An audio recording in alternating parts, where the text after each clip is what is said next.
Let's explore further into the world of knots with the knot of the week. This week's video is the Rolling Hitch. The video you're watching is a small excerpt from the curriculum at Knot School. I hope you enjoy it. The Rolling Hitch is a type of knot in the category of knots known as hitch knots. Hitch knots are knots used to tie a rope to an anchor point, such as a ring, rail, post, or even another rope. Although the rolling hitch can be used to anchor off a rope to an object, it can also be well used to tie to another rope. The rolling hitch is a type of hitch knot known as a friction hitch, which allows it to slide and grip along another rope under tension, and it's valued for its adjustability and holding power in specific applications. The rolling hitch is also sometimes referred to as the Magnus Hitch or the Magnus Hitch. Structurally, the rolling hitch is a variation of a clove hitch in which we add an additional wrap. There are actually two methods of tying the rolling hitch, and both are acceptable, and both are mentioned in the Ashley Book of Knots.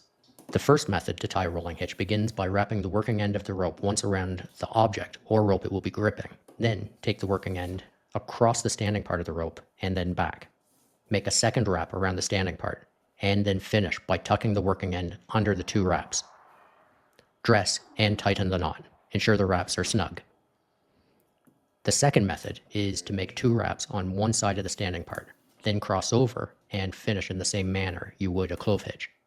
The rolling hitch shares similarities with other friction hitches such as the taut-line hitch, but its specific configuration provides a more robust hold under tension along another rope.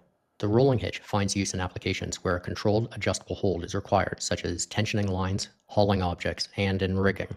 You can find the rolling hitch in use by arborists in boating and sailing, camping, and climbing, and also in home and garden applications. The primary risk associated with the rolling hitch is its potential to slip under fluctuating or excessive loads. It's essential to ensure that the knot is properly dressed and tightened. It's important to note that very heavy loads over time can cause the knot to slip. You can find the rolling hitch in the Ashley Book of Knots as knot number 1734 and as knot number 1735 on page 298.